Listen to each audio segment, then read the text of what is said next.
மானம் தமிழ்நாடு பார்வையாளருக்கு வணக்கம்.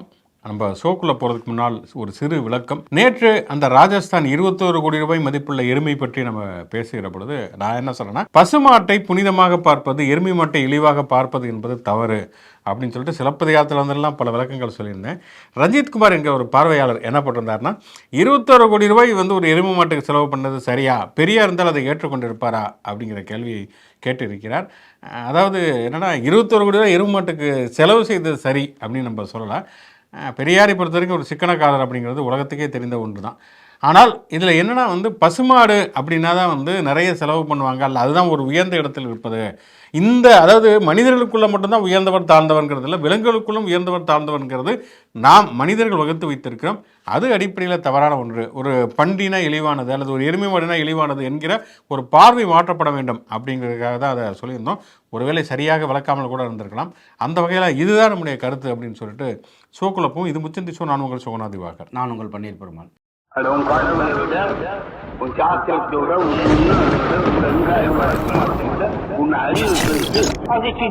ஓகே, இன்றைக்கு மிக முக்கியமாக பார்த்தோம் சொன்னால், நேற்று அந்த இளம்பெண்ணுடைய பாலியல் வன்முறை, கோவையிலே ஒரு கூட்டு பாலியல் வன்முறைக்கு ஒரு இளம்பெண் ஆளானதை பற்றி நம்ம பேசியிருந்தோம். அதற்கு பிறகு வந்திருக்கக்கூடிய தகவல், நேற்று நள்ளிரவிலே அந்த பாலியல் வன்முறையை நிகழ்த்திய 3 பேர், சதீஷ், குணா, கார்த்திக் என்கிற 3 இளைஞர்கள், அவர்களை சுட்டுப்பிடித்ததாக தகவல்கள் வந்திருக்கின்றன. இதில் அடிப்படையாக நம்ம சில விஷயங்கள் நம்ம பேசி ஆக வேண்டும். என்ன அப்படின்னு சொன்னால், நல்லவேளை என்கவுண்டர் என்கிற பேரில் முழுமையாக கொள்ளாமல் சுட்டு பிடித்திருக்கிறார்கள். ஏன்னா பொதுவாகவே இந்த மாதிரியான காவல்துறை மற்றும் அந்த குற்றம் சாட்டப்பட்டவர்கள் மோதலில் சொல்லப்படக்கூடிய ஒரு விஷயம் என்னன்னு சொன்னால், நாங்கள் பிடிக்க போனோம், அவங்க ஆயுதங்கள் எங்களை தாக்க ஆரம்பித்தாங்க, அதனால் வேறு வழி இல்லாமல் தற்காப்புக்காக சுட்டோம். இதுதான் எல்லா என்கவுண்டர்லையும் இருக்கக்கூடிய ஒரு விஷயம். அதுக்கு 2 இன்ஸ்பெக்டர் அல்லது 2 கான்ஸ்டபிள் கையில் கட்டோட காட்சி தருவாங்க. இதெல்லாம் நடைமுறையில் உள்ள ஒரு விஷயம். அதுக்கப்புறமேல் பிடிச்சி பாத்ரூமில் வலிக்கு விழுவது இதெல்லாம் இருக்கும். அதனால் அடிப்படையில் என்ன அப்படின்னு சொன்னால், உண்மையிலேயே காவல்துறையினர் தாக்குவதற்கான சாத்தியங்கள் இருக்கின்றன, அது தற்காப்புக்காக தான் சுட்டாங்கன்னா அதை நம்ம ஏற்றுக்கொள்வதில் எந்த விதமான பிரச்சனையும் கிடையாது. ஆனால் 199 வழக்குகள் இட்டுக்கட்டப்பட்ட போலி முதல்களாகத்தான் இருக்கின்றன அப்படிங்கிறதா யதார்த்தமான ஒரு விஷயம். இந்த கேஸை பொறுத்த வரைக்கும் அவங்க கொல்லலை, சுட்டு தான் பிடிச்சிருக்கிறாங்க. அவங்க மருத்துவமனையில் அவங்களுக்கு சிகிச்சை அளிக்கப்படுகிறது. அதற்கு பிறகு அவர்களிடம் வாக்குமூலம் பெறப்பட்டு அவர்களை சட்டத்தின் முன்னால் நிப்பாட்டி தண்டனை பெற்றுத் தர வேண்டும். இதுதான் நம்முடைய ஒரு கோரிக்கையாக இருக்கிறது. ஏன்னா ஒரு நீதி விசாரணை என்பது அதுதான் ஒரு இறுதி தீர்ப்பாக இருக்க முடியுமே தவிர, காவல்துறையை சட்டத்துக்கு கையில் எடுத்துகிட்டு ஒரு என்கவுண்டரில் போடுறது அப்படிங்கிறதுலாம் நிச்சயமாக ஏற்றுக்கொள்ளத்தக்கது அல்ல. அது உண்மையிலேயே கண்டிக்கத்தக்க ஒன்று. இன்னொன்று, இதை பற்றி பேசுகிற பொழுது பொதுவாக எல்லாருடைய பொதுப்புத்திலிருந்து ஒரு கருத்து என்ன முன்வைக்கப்படுதுன்னா, அந்த கோவை விமான நிலையத்துக்கு பின்னால் இருக்கக்கூடிய பகுதி ரொம்ப ஆள் நடமாட்டமே இல்லாத ஒரு பகுதி. அந்த பெண் அங்கே ஏன் போனாங்க? அது முற்போக்கு பேசக்கூடிய பல பேருமே கூட நேற்றிலிருந்து பலருமே சமூக வலைத்தளங்கள் எழுதுவதை பார்க்கிறோம். ஒரு ஆண் நண்பரோடு அவர் பேசுவதாக இருந்தாங்கன்னா ஏன் அந்த மாதிரியான இடத்தை தேர்ந்தெடுத்து அவங்க பேசணும்? ஆண் நண்பரா அல்லது காதலரா அப்படிங்கிறதெல்லாம் அந்த 2 ஒரு ஆணுக்கும் பெண்ணுக்கும் இடையில இருக்கக்கூடிய தனிப்பட்ட விவகாரம். அதில் தலையிடுவதற்கு வேறு யாருக்குமே உரிமை கிடையாது. அவங்க ஏன் அந்த இடத்த தேர்ந்தெடுத்தாங்க அப்படி நம்ம கேள்வி கேட்கறதுங்கிறதே உண்மையிலே ரொம்ப அநீதி அப்படின்னு தான் நினைக்கிறேன். என்னன்னா பெண்கள் எல்லா இடத்துல சுதந்திரமாக நடமாடுவதற்கான உரிமை, பழகுவதற்கான உரிமைங்கிறது இருக்கணும். அந்த இடத்துல மட்டும் ஏன் ரொம்ப ஆபத்தான இடம், அவங்க ஏன் அங்கே போனாங்க அப்படின்னு கேட்குறது. அப்படின்னா பெண்கள் தான் பாதுகாப்பாக இருந்துக்கணும். மற்றபடி இந்த இடத்துல, அதாவது அந்த பழைய டீராஜர் படுத்தணும் இல்லையா, சேலை மேலே முள்ளுப்பட்டாலும் முள்ளு மேலே செலப்பட்டாலும் சேதாரம் நம்ம சிலைக்குத்தானம்மா அப்படிங்கிற அந்த ஒரு பழமைவாத மனநிலையிலே ஒரு நவீன வெர்ஷனாக தான் இது கேட்கப்படுகிறது. இதை பாதுகாப்பு உறுதி செய்யப்பட வேண்டியதுங்கிறது அங்கே இருக்கக்கூடிய இந்த தமிழ்நாடு அரசாக இருந்தாலும் சரி, காவல்துறையாக இருந்தாலும் சரி, அவருடைய கடமை. அதை தாண்டி பெண்கள் எல்லா இடங்களிலும் பாதுகாப்பாக இருப்பதற்கான சூழ்நிலையை உருவாக்க வேண்டிய பொறுப்பு சமூகத்திற்குரிய அத்தனை பேருடைய கூட்டு பொறுப்பும் கூட. இந்த வழக்கை பொறுத்த வரைக்கும் காவல்துறை ரொம்ப வேகமாகவே செயல்பட்டுருக்காங்க. ஒரு 300 சிசிடிவியை ஃபுல்லாக பார்த்து அதில் குற்றவாளிகளை அடையாளம் கண்டு அவங்க கண்டுபிடிச்சதா காவல்துறையே சொல்லியிருக்கு. இன்னொன்று என்ன அப்படின்னா, இந்த சிசிடிவி கண்காணிப்பு இது எதுவுமே இதுக்கான தீர்வுகளாகவும் இருக்க முடியாது. இந்த மாதிரியான இந்த சுட்டு பிடிக்கிறது, என்கவுண்டரு, இந்த அழுத்தமே முதல்ல காவல்துறைக்கு எங்கேருந்து வருதுன்னா, சமீபத்தில் சமூக வலைதளங்கள் வந்த உடனே என்ன ஆகுது அப்படின்னா, எல்லாவற்றுக்கும் ஒரு அதிரடியான உடனடியான தீர்வுகளை சமூக வலைதளத்தில் நூடுல்ஸ் தயாரிக்கிற மாதிரியான தீர்வுகளை எதிர்பார்க்குறாங்க. ஒரு குற்றம் நடந்து இப்போ இதுக்கு விரைவில் குற்றப்பத்திரிகை தாக்கல் செய்யப்படும் முதலமைச்சர் சொல்லியிருக்காங்க. இந்த மாதிரி சட்ட ரீதியான நடவடிக்கைகள் எல்லாவற்றையும் தாண்டி உடனடியாக இப்போ ஒரு இது நடந்துச்சா, ஒரு ஒரு ஒரு கொலை நடந்துச்சா, உடனே இன்னொரு என்கவுண்டரு, குற்றவாளிகளை உடனே பிடிக்கணும், இரும்புக்கரம் என்னாச்சுலாம் சோஷியல் மீடியாவில் கேட்குறது, அது என்ன மாதிரியான மனநலனே நமக்கு தெரியலை. இது எதுவுமே வந்து ஒரு சட்ட ரீதியான நடவடிக்கையோ, நீங்கள் சொன்ன மாதிரி ஒரு ஆணாதிக்க சமூகமற்ற எல்லோரையும் சமமாக பார்க்கக்கூடிய ஒரு மனநிலையை வளர்த்தெடுக்கிறது குறித்தான உரையாடல்கள் நிகழ்கிறதெல்லாம் தவிர்க்கிறத வேலையும் இந்த அதிரடி தீர்வுகளின் வழியாக சமூகம் எதிர்பார்க்கிறது அப்படிங்கிறது ஒரு நீண்டகால தீர்வாக இருக்க முடியாது அப்படிங்கிறதும் நம்ம சொல்ல வேண்டியது இருக்கு. நம்ம என்னன்னா வந்து, அதாவது இந்த இடத்துல தான் பாலியல் வன்முறை நடக்கும், எல்லா இடத்துலையும் பாலியல் வன்முறை எப்போ வேணுமாலும் நடக்கும் அப்படின்னு சொல்லிட்டு ஒரு அரசோ காவல்துறையை எப்போதுமே விழிப்புணர்வோடு இருக்க முடியாது. இப்போ என்னன்னா, முதல்ல சமூகம் என்பது பெண்களுக்கான பாதுகாப்பை வந்து உறுதி செய்யணும். அதுக்காக அரசுக்கு வந்து பொறுப்பே இல்லைன்னு நம்ம தட்டி கழிக்கலை. கண்டிப்பாக அரசுக்கு பொறுப்பு இருக்கிறது. அந்த பொறுப்பை அரசு ஏற்றுக்கொள்ள வேண்டும். சட்ட ரீதியான நடவடிக்கைகளை வந்து மேற்கொள்ள வேண்டும். இந்த கொடூரத்தை அளித்தவர்கள் வந்து சட்டத்தை முன் நிறுத்தப்பட்டு கடுமையான தண்டனை வாங்கி தரப்பட வேண்டும். இதில் எந்த விதமான மாற்று கருத்துமே கிடையாது. ஆனால் ஒட்டுமொத்தமாக வந்து இப்போ இந்த கோவை விமான நிலையத்துக்கு பின்னால் இருக்கிற பகுதி தான் வந்து ரொம்ப ஆபத்தான பகுதி அப்படின்னு சொல்லிட்டு அங்கே ஒரு 10 போலீஸை டெய்லி போட்டு வச்சிருந்தா வேற எங்கேயுமே பாலியல் வன்முறை நடக்காதா அப்படிங்கிற கேள்வி இருக்கிறது. அப்போ எங்கேயுமே நடக்காமல் இருக்க வேண்டும் என்றால் என்ன மாதிரியான மனநிலை வந்து நமக்கு உருவாகணும்னு சொன்னால், நம்ம வந்து தொடர்ச்சியாக வலியுறுத்துவது தான், பெண் என்பவர் ஆணுக்கான உடைமை பொருள் கிடையாது அப்படிங்கிறது தான். இப்போ பாலியல் வன்முறை அப்படின்னா மட்டும்தான் அது ரொம்ப சென்சிட்டிவான விஷயம், அது மட்டும்தான் ரொம்ப பெண்கள் உடல் மீது நிகழ்த்தப்படக்கூடிய கொடூரமான வன்முறை அப்படின்னு நம்ம நினச்சிக்கிட்டு இருக்கோம். அது மட்டும் கிடையாது. நீங்கள் வந்து பூப்புனித நீராட்டு விழா கொண்டாடுறது அப்படிங்கிறத ஒரு பெண் வந்து பாலுறவுக்கு தயாராகி விட்டான்னு சொல்லி ஊருக்கு அறிவிக்கக்கூடிய ஒன்று தான். அந்த சடங்கினுடைய அடிப்படையிலே ஒரு ஆணாதிக்கம் இருக்கிறது. அதுக்கப்புறம் ஒரு வரதட்சணை அப்படின்னு எடுத்துக்கிட்டிங்கன்னா, வரதட்சணை கொடுக்கறது, சீதனம் கொடுக்கறது, கன்னியாதானம்ங்கிற ஒரு சடங்கை திருமணத்தை நடத்துவது எல்லாமே பெண்ணை ஒரு உடமையாக பார்க்கக்கூடிய மனோபாவம். இந்த மனோபாவம் மாறாமல் பாலியல் வன்முறை மட்டும்தான் இங்கே வந்து சமூகத்தில் பெண்களுக்கு அளிக்கப்படக்கூடிய பெரிய அநீதி, பெரிய வன்முறை அப்படின்னு நினைக்கிறதே ரொம்ப ரொம்ப அபத்தமான ஒரு விஷயம். இன்னொன்று என்னன்னா, எதிர்க்கட்சிகள் இப்போ வந்து அதிமுகவாக இருக்கட்டும் அல்லது பாஜகவாக இருக்கட்டும் அல்லது நாம் தமிழர் கட்சி போய் அந்த மதுபான பார்லாம் வந்து அடித்து நொறுக்கியிருக்காங்க. மதுபானம் என்பது பல குற்றங்களுக்கு காரணமாக இருக்கிறது அப்படிங்கிறத இந்த மாற்று கருத்தும் இல்லை. ஆனால் எல்லா குற்றங்களுக்கும் மதுபானம் மட்டும்தான் வந்து ஒரே பிரச்சனை, அதை ஒழிச்சிட்டா சமூகத்தில் குற்றமே நடக்கக்கூடாதுன்னு இல்லை. இப்போ ஆணவ கொலை நடக்கிறது, ஆணவ கொலை எல்லாருமே குடிச்சிட்டு ஆணவ கொலை பண்ணுறாங்க கிடையாது. அங்கே இருக்கக்கூடிய ஒரு போதைங்கிறது சாதி வெறி என்கிற போதை, அதை ஒழிக்காமல் ஆணவ கொலைகளுக்கு நம்ம தீர்வு காண முடியவே முடியாது. அதனால் வந்து நமக்கு ஈஸி டார்கெட்னா டாஸ்மார்க்கு மேலே பழிய போட்டோம்னா அதுக்கப்புறம் அதை ஒழிச்சுட்டா எல்லாமே சமூகத்தில் கூட எல்லாமே ஒழிஞ்சிடும்னா, இப்போ டாஸ்மார்க் வர்றதுக்கு முன்னாடி இங்கே சமூகத்தில் குற்றங்களே நடைபெறவில்லையா அப்படிங்கிற கேள்வியுமே அடிப்படையில் இருக்கிறது. இன்னொரு பக்கம் பார்த்தோம்னா, எதிர்க்கட்சிகள் இந்த பிரச்சனையை கையில் எடுப்பதுங்கிறது ஒரு இயல்பான ஒன்று தான். ஆளுங்கட்சியின் மீது குற்றம் சாட்டுவது, அவர்கள் வந்து பெண்களுடைய பாதுகாப்பை உறுதி செய்ய வேண்டும் என்று வலியுறுத்துவது அப்படிங்கிறலாம் ஜனநாயகத்தில் இருக்கக்கூடிய ஒரு நடைமுறை தான். ஆனால் என்னன்னா வந்து இப்போ இன்றைக்கு வந்து பார்த்தோம்னா, அதிமுகவின் சார்பாக கோவையில் ஆர்ப்பாட்டம் நடந்திருக்கிறது. நாளை பாஜகவுடைய மகளிர் நீதி சார்பாக ஆர்ப்பாட்டம் நடத்த இருப்பதாக அவர்கள் அறிவித்திருக்கிறார்கள். இதெல்லாம் ஒரு வழக்கமாக இருக்கக்கூடிய ஒன்று தான். இதை தாண்டி என்னன்னா, பெப்பர் ஸ்ப்ரே வந்து எல்லா இடங்களையுமே அவங்க கொடுக்குறாங்க. அதிமுககாரர்கள் பேருந்துகள்லாம் போய் கொடுக்குறாங்க. என்ன சொல்ல வர்றாங்க அப்படின்னா வந்து, இந்த அரசாங்கம் வந்து உங்களை எந்தையுமே பாதுகாக்காது, இனிமேல் நீங்கள் தான் பெண்களையே பாதுகாத்துக்கணும், அதுக்கு ஒரு பெப்பர் ஸ்ப்ரே வச்சுக்கோங்க அப்படிங்கிற மாதிரி கொடுக்குறாங்க. ஆனால் என்னன்னா வந்து, இந்த ஒரு எதிர்க்கட்சியாக இந்த விமர்சனங்கிறது அவங்கள பொறுத்த வரைக்கும் சரி அப்படின்னாலும், ஆட்சிங்கிறது ஏதோ பாலியல் வன்முறையே நடக்காத பெண்களுக்கு முழுக்க முழுக்க பாதுகாப்பாக இருந்தது மாதிரி, குறிப்பாக வந்து ஜெயலலிதா ஆட்சி காலகட்டத்தில் தான் காவல் நிலையங்களே பெண்கள் பாலியல் வன்முறைக்கு உள்ளாக்கப்பட்டார்கள். சிதம்பரம் பத்மினியிலிருந்து வாச்சாத்தி சம்பவம் வரைக்கும் அத்தனை பெண்கள் மீதான பாலியல் வன்முறை காவல்துறையின் நிகழ்த்திய இந்த கூட்டு பாலியல் வன்முறை அப்படிங்கிறது ஜெயலலிதாவுடைய ஆட்சி காலகட்டத்தில் நடந்தது அப்படிங்கிறது யதார்த்தமான ஒரு விஷயம். ஒரு பெண் ஐஏஎஸ் அதிகாரியாக இருந்த சந்திரலேக முகத்தில் ஆசிட் வீசினதுமே ஜெயலலிதாவோட ஆட்சி காலகட்டத்தில் அதிமுகவுடைய தூண்டுதலின் பேரில் தான் நடத்தப்பட்டது. அதேமாதிரி ஜெயலலிதா வந்து ஊழல் வழக்கில் சிறைக்கு போன பொழுது 3 மாணவிகள் தருமபுரியில் எடுத்துக்கொள்ளப்பட்டதும் அதிமுகவில் தான் காரணம். அதே மாதிரி பொள்ளாச்சி பாலியல் வழக்கு நடந்ததுமே அதிமுகவில் தான் அப்படிங்கிறது தெரியும் வந்து. அதனால் வந்து பெப்பர் ஸ்ப்ரே கொடுக்கணும்னா இவங்க வந்து சிதம்பரம் பத்மினி காலத்தில் வந்து அதிமுக வந்து பெப்பர் ஸ்ப்ரே கொடுத்துருக்கணும் அப்படிங்கிறது யதார்த்தமான உண்மை.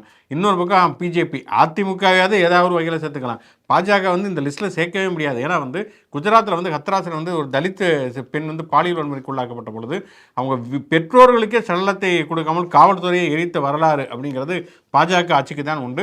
உத்தரப்பிரதேசம், குஜராத் இங்கே தான் வந்து பெண்கள் மீதான பாலியல் வன்முறையே இந்தியாவிலேயே அதிக அளவில் நடக்கிறது. மகாராஷ்டிரா மாதிரியான பாஜக ஆளக்கூடிய மாநிலங்கள் அப்படிங்கிறது தான் யதார்த்தமான உண்மை. பாஜகவுடைய எம்எல்ஏவே வந்து பாலியல் குற்றவாளிக்கு ஆதரவாக அவங்க நடவடிக்கை எடுக்கக்கூடாதுன்னு ஊர்வலம் போனதெல்லாம் பாஜக ஆளக்கூடிய பகுதிகளில் இருக்குது. தமிழ்நாட்டில் குற்றவாளிகளின் மீது உடனடியாக நடவடிக்கை எடுக்கணும், குற்றப்பத்திரிகை தாக்கல் செய்யணும்னு முதலமைச்சர் சொல்கிறாரு. சிசிடிவி எல்லாம் ஆய்வு பண்ணி உடனடியாக குற்றவாளிகள் கைது செய்யப்படுறாங்க. ஆனால் பாஜக ஆளக்கூடிய மாநிலங்களில் குற்றவாளிகளை கைது செய்யக்கூடாது, குற்றவாளிகளை அப்படின்னு அந்த கட்சிக்காரங்க சட்டமன்ற உறுப்பினர்கள் ஊர்வலமே போகிறாங்க. பாஜகவை பொறுத்த வரைக்கும் எடியூரப்பா வரைக்குமே இந்தியாவிலேயே அதிகமாக பாலியல் குற்றச்சாட்டுகள் இருக்கக்கூடிய உறுப்பினர்கள் தலைவர்கள் அப்படின்னு பார்த்தா அது பாஜக காரங்க தான். அது ஆசிஃபா வழக்கில் ஆரம்பித்து கடந்த கர்நாடகாவில் எடியூரப்பா வரைக்கும் இது ஒரு நீண்ட பட்டியல். ஆக பாரதிய ஜனதா கட்சியவே பல பேர் மீமில் வந்து பாலியல் ஜல்சா கட்சின்னு போட்டு கலாய்க்கிற அளவுக்கான மோசமான கட்சியாக அந்த கட்சி இருந்துட்டு அவங்க இங்கே இந்த மாதிரியான பேசுகிறதெல்லாம் தான் நமக்கு ஆச்சரியமாகவே இருக்குது. ஓகே, இன்றைய அப்டேட் என்ன அப்படின்னு சொன்னால், அதிமுகவில் அதுவும் குறிப்பாக ஓ பன்னீர்செல்வத்துடைய அணியில் இருந்த மனோஜ் பாண்டியன் திராவிட முன்னேற்ற கழகத்தை தன்னை இணைத்துக் கொண்டிருக்கிறார். திமுகவினர் தலைவர் திரு மு க ஸ்டாலினை பார்த்து சால்வை போட்டு அவர் வந்து திமுகவில் வந்து இணைந்து கொள்வதாக அறிவித்திருக்கிறார். அதிமுகவை எடப்பாடி பழனிசாமி பாஜகவுக்கு அடிமையாக மாற்றிவிட்டார் அப்படின்னு சொல்லி அறிவித்திருக்கிறார்.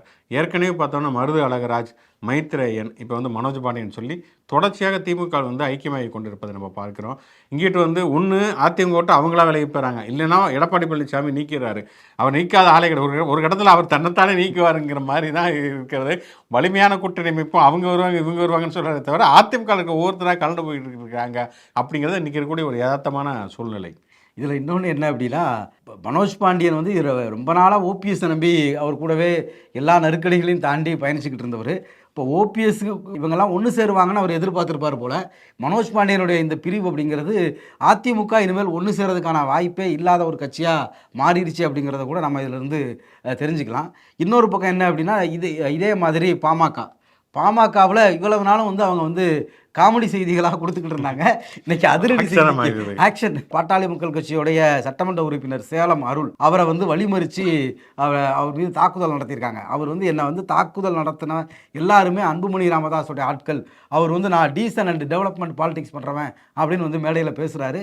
ஆனால் அவருடைய டீசன் அண்ட் டெவலப்மெண்ட் பாலிடிக்ஸ் அப்படிங்கிறது இந்த மாதிரி கொலை முயற்சியில் ஈடுபடுறது தான் அப்படிங்கிறத அவரே பேட்டியில் சொல்லியிருக்கிறாரு. சொந்த கட்சியில் சொந்த அப்பாவோட இருக்கக்கூடிய ஒரு சட்டமன்ற உறுப்பினர் இவ்வளவுக்கும் போன தேர்தலில் கூட வந்து பாமக ஓரளவு வெற்றி பெற்றது சேலம், மேட்டூர் இந்த பகுதிகளில் தான்.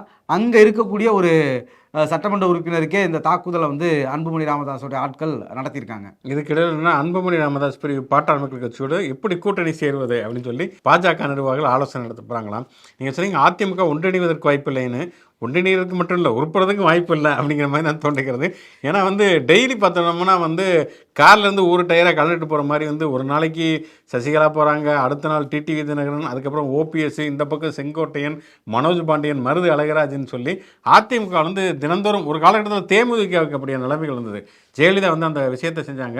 தொகுதி பிரச்சனைக்காக முதல்வர் சந்திக்கிறோம் அப்படின்னு சொல்லிட்டு இதில் இருக்கக்கூடிய தேமுதிக இருந்தவங்கெல்லாம் வந்து வரிசையாக வந்து எல்லாரும் போய் சந்தித்து மாபா பாண்டியராஜன்லேருந்து ஆரம்பித்து சந்தித்து அதிமுகவில் போய்கிட்டு இருந்தாங்க.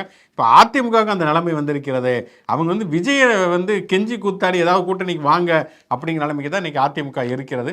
அதிமுக ஒன்றிணைவதற்கும் வாய்ப்பில்லை, அதிமுக உருப்படுவதற்கும் வாய்ப்பில்லை அப்படிங்கிறது தான் ஒரு கலை யதார்த்தம். மோடி நாளுக்கு நாள் உக்கிரமாகி கொண்டே போகிறார். இவ்வளவு எதிர்ப்புகள் வந்தாலும் கூட நேற்று கூட என்ன பேசியிருக்காருன்னா, பீகார் மக்களை அவமானப்படுத்தக்கூடிய, பீகார் மக்களை ஏலம் செய்யக்கூடிய தமிழ்நாடு முதலமைச்சரை வந்து தேர்தல் பிரச்சாரத்துக்கு ராஷ்டிரிய ஜனதா தள் கூப்பிட போகிறது அப்படின்னு பேசியிருக்காரு. தமிழ்நாடு முதலமைச்சர் எங்கே பீகார் மக்களை எங்கே ஏளனமாக பேசியிருக்காரு? எதுக்கு எந்த ஆதாரமும் இல்லை. அதாவது ஒரு இந்தியாவுடைய ஒரு பிரதமர்ங்கிறவர் இங்கே இருக்கக்கூடிய எல்லா மக்களுக்கும் பொதுவானவர் அப்படிங்கிற எந்தவித உணர்வும் அவர் கிடையவே கிடையாது. முதல்ல வந்து சிறுபான்மையினர் மீது அவ்வளவு வெறுப்பு பிரச்சாரத்தை அவர் வந்து உமிழ்ந்தார். இப்போ பார்த்தோம் சொன்னால் எந்த மாநிலத்தில் தேர்தல் நடக்கிறதோ அந்த மாநிலத்தை சேர்ந்த மக்களை தமிழர்களுக்கு எதிராக திருப்புவது.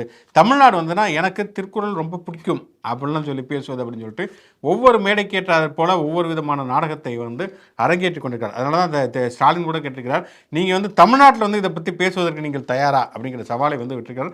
தமிழ்நாட்டுக்கு வந்து பேசுவார், வேற ஒன்று பேசுவார் அப்படிங்கிறதான் யதார்த்தமான ஒரு உண்மையாக இருக்கிறது. ஆனால் இந்த தேர்தல் ஆணையம் என்ன பண்ணுதுன்னே தெரில. யாராவது வெறுப்பு பிரச்சாரம் பண்ணாங்கன்னா அவங்க மேலே நடவடிக்கை எடுக்கப்பட வேண்டியதுங்கிறது வந்து தேர்தல் ஆணையத்தின் கடமை. ஆனால் வந்து மோடி வந்து அப்படியான வெறுப்பு பிரச்சாரம் செய்தால் மட்டும் அவங்க கண்ணு காது எல்லாத்தையுமே வந்து மூடி வச்சுக்கோங்க. யோகி ஆதித்யநாத் இன்னும் ஒருபடி மேலே போய் என்ன சொல்லியிருக்கிறான்னு சொன்னால், இவங்க மோடியே என்ன சொல்லியிருக்கிறான்னா, துப்பாக்கி முனையில் வந்து தேஜஸ்வி யாதவ் வந்து காங்கிரஸை மிரட்டி தான் முதலமைச்சர் வேட்பாளராக இருக்காருங்கிறாங்க அப்படின்னு சொல்லியிருக்காரு. தேஜஸ்வி யாதவ் சொல்லியிருக்காரு, இப்படி வந்து கேவலமாக பேசக்கூடிய ஒரு பிரதமரை நான் வந்து இந்திய வரலாற்றிலே பார்த்ததில் இருக்காரு. யோகி ஆதித்யநாத் என்னன்னா வந்து தேஜஸ்வி யாதவ் காங்கிரஸ் எல்லாருமே வந்து 3 குரங்குகள், காந்தி சொன்ன 3 குரங்குகள் அப்படின்னு சொல்லிட்டு இன்னும் கேவலமாக பேசியிருக்கார். அதாவது ஒரு கட்சியில் நாளாந்திர பேச்சாளர் இருப்பாங்க, பிரதமர்ல இருந்து ஆரம்பிச்சு முதலமைச்சர் வரைக்கும் நாளாந்திர பேச்சாளர் மாதிரியே இருக்கக்கூடிய ஒரே கட்சினா அது பாஜக அப்படின்னே சொல்லலாம். கடந்த நாடாளுமன்ற தேர்தலையும் அதிக அளவில் வெறுப்பு பிரச்சாரம் பண்ணது யார் அப்படின்னா பாஜக தான். அதுலேயும் அதிக அளவில் பேசுனது நரேந்திர மோடி தான். கிட்டத்தட்ட அவர் இஸ்லாமியர்களுக்கு எதிரான வெறுப்பு பிரச்சாரத்தை தான் அந்த தேர்தல் பரப்புரை முழுக்கவே கடைபிடிச்சார். ஒரிசாவில் பிரச்சாரத்தில் மட்டும் தமிழர்களுக்கு எதிரான தேர்தல் பிரச்சாரமாக அதை நடத்தினார். இன்றைக்கி வந்து பீகாருடைய களத்தை முழுக்க வந்து தமிழர்களுக்கு எதிராக பேசுகிறதன் வழியாகவே அங்கே வந்து தேர்தல் பிரச்சாரத்தை நடத்தலாம் அப்படின்னு அவங்க திட்டமிட்டிருக்காங்க. ஆனால் தமிழ்நாட்டுக்கும் காங்கிரஸ் வந்து தமிழ்நாட்டிலிருந்து திமுக தலைவரை கூப்பிட்டுருக்கு அப்படின்னு அவர் சொல்கிறாரு. ஆனால் காங்கிரஸை தாண்டி திமுகவுக்கும் ராஷ்ட்ரிய ஜனதா தளவுக்குமான உறவு அப்படிங்கிறது தான் நீண்ட காலமாகவே இருக்கக்கூடியது. எப்படி வந்து தமிழ்நாட்டில் பெரியார் வழியில் அண்ணா வழியில் ஒரு சமூக நீதி அரசியலை கட்டமைச்சதில் திமுகவுடைய பங்கு முக்கியமானதோ, அதே மாதிரி ஜெயபிரகாஷ் நாராயணன் மூமெண்ட்லேருந்து வந்திருந்தாலும் ஜனதா தளத்தின் வழியாக நேரடியாகவே வந்து ஓபிசி அரசியலை மண்டல் பார்ட்டிஸ் அப்படின்னு சொல்லக்கூடிய கட்சிகளாக அங்கே ஜனதா தளத்தை உருவாக்கி அதனுடைய தொடர்ச்சியாக ராஷ்ட்ரிய ஜனதா தளத்தை இன்றைக்கு வரைக்கும் அந்த பிற்படுத்தப்பட்டோர், மிகவும் பிற்படுத்தப்பட்டோர், பட்டியல் பிரிவு மக்களுக்கான உரிமைகளை பேசக்கூடிய ஒரு கட்சியாகவே அந்த கட்சியை வந்து ராஷ்ட்ரிய ஜனதா தளம் அவங்க நடத்தியிருக்கு. பிபி சிங் தலைமையிலான தேசிய முன்னணியிலையும் ராஷ்ட்ரிய ஜனதா தளமும் திராவிட முன்னேற்ற கழகம் தான் ஒரு முக்கியமான பொறுப்பு வச்சுது. இன்றைக்கி அதே மாதிரி இந்தியா கூட்டணியிலையும் மற்ற கட்சிகளெல்லாம் விட இந்த கூட்டணி இந்தியாவில் பாசிசத்துக்கு எதிராக உறுதியாக நிற்கணும் அப்படிங்கிறதுல கொள்கை ரீதியான கூட்டணியாகவே இதை கட்டமைச்சிருக்கக்கூடிய கட்சிகளில் ஒன்றா இந்த 2 கட்சிகளுக்கும் இடையில தொடர்பு இருக்கு. ஆனால் காங்கிரஸ் தான் வந்து இவரை கூப்பிட்டு வருது, இது ராஷ்ட்ரிய ஜனதா தளத்தை தோற்கடிக்கிறதுக்குன்னு அங்கேயும் இந்த சிண்டு முடிகிற அரசியலெல்லாம் வந்து நரேந்திர மோடி செஞ்சுக்கிட்டு இருக்காரு அப்படிங்கிறது தான் உண்மை. இன்றிலிருந்து தமிழ்நாட்டில் சிறப்பு வாக்காளர் பட்டியல் திருத்தம் SIR தொடங்குகிறது. நேற்று நம்ம ஏற்கனவே சொல்லியிருந்தோம் வந்து இன்றிலிருந்து தொடங்குவதனால் திமுக வந்து நீதிமன்றத்துக்கு செல்வதற்கான வாய்ப்புகள் இருக்கிறதுன்னு சொல்லியிருந்தோம். நேற்று நீதிமன்றத்தில் வழக்கு தொடுத்திருக்கிறார்கள். இப்படிப்பட்ட சூழலில் தான் இன்னிலிருந்து SIR தொடங்கியிருக்காங்க. இனிமேல் தான் அந்த படிவத்தில் என்னென்ன மாதிரியான குளறுபடிகள் இருக்க போகிறது, உண்மையிலேயே வந்து வந்து வீடு வீடாக வரப்போகிறாங்களா, அதாவது இந்த விண்ணப்ப படிவத்தை வந்து நிரப்பி தரலைனாலே அவங்க வந்து வாக்காளர் பட்டியலில் நீக்கப்பட்டு விடுவார்கள் என்கிற அச்சமுமே பொதுவான மக்கள் மத்தியில் இருக்கிறது. என்ன குளறுபடிகள் வந்து அடுத்தடுத்து தொடரப்போகிறது இனிமேல் தான் நம்ம பார்க்கணும். ஓகே, கடைசியாக ஒரு விளையாட்டு செய்தி கூட நம்ம முடிப்போம். எடப்பாடி பழனிசாமிக்கு ஆப்புங்கிறது எல்லா பக்கமும் வந்து வருகிறது. ஒரு பக்கம் பார்த்தா அண்ணாமலை, இந்த பக்கம் செங்கோட்டையன், அங்கிட்டு சசிகலா, பன்னீர், மனோஜ் பாண்டியன் வரைக்கும் இருந்தாலும் கூட இதெல்லாம் வெளியிலேருந்து வரக்கூடிய ஆப்புகள். உள்ளேருந்தே ஒரு ஆப்பு அப்படின்னு சொன்னால் அது திண்டுக்கல் சீனிவாசன் தான். ஏன்னா திண்டுக்கல் சீனிவாசன் சமீபத்தில் பேசியிருக்காரு, எடப்பாடி பழனிசாமி ரொம்ப நல்லவர், அவருக்கு வந்து முதலமைச்சர் பதவி கிடைச்சதுங்கிறது அதிர்ஷ்டம். பொதுவாக அதிர்ஷ்டம் அப்படிங்கிறத வந்து பல வார்த்தைகள் நம்ம சொல்லலாம். லாட்டரி சீட்டு அடித்த மாதிரி இப்படி பல பேர் சொல்லலாம். அவர் என்ன சொல்லியிருக்காருன்னா, பிக் பாக்கெட் அடித்த மாதிரி அவருக்கு வந்து முதலமைச்சர் பதவி கிடைச்சிருக்கு அப்படின்னு பேசியிருக்காரு. அதாவது மனசில் இருக்கிறத எந்த ஒளியும் மறையும் இல்லாமல் வெளிப்படையாக பேசக்கூடிய ஒரே ஒருத்தர் எங்கள் ஊருக்கான திண்டுக்கல் சீனிவாசன் தான். எடப்பாடி பழனிசாமி ஒன்றுனா தயவு செஞ்சு அவர் கைது பண்ணுங்க அப்படிங்கிறாரு. ஆமாம், அதனால் வந்து இந்த மாதிரி வந்து எடப்பாடி பழனிசாமி முதல்ல நிற்கணும்னா திண்டுக்கல் சீனிவாசன் தான் கட்சியை விட்டு நிற்கணும். அவ்வளோ டேமேஜை பண்ணது திண்டுக்கல் சீனிவாசன் தானே அப்படின்னு சொல்லிட்டு, ஓகே, இது மாதிரி பல்வேறு விதமான வேடிக்கை நிகழ்ச்சிகளிலிருந்து பல்வேறு விதமான ஆழமான விஷயங்கள் பற்றி பேசுவதற்கும் விவாதிப்பதற்கும் தொடர்ந்து மாடர்ன் தமிழ்நாடு யூடியூப் சேனலோடு தொடர்புகள். முஸ்லிம் ஷோ லைக் பண்ணுங்கள், கமெண்ட் பண்ணுங்கள். உங்கள் சோசியல் மீடியா பக்கத்தில் மட்டும் இல்லாமல் மாடர்ன் தமிழ்நாடுக்குன்னு இருக்கக்கூடிய சமூக வலைத்தள பக்கங்களையும் தொடர்ச்சியாக ஃபாலோ பண்ணுங்கள். மீண்டும் ஒரு நிகழ்ச்சி சந்திப்போம். நன்றி.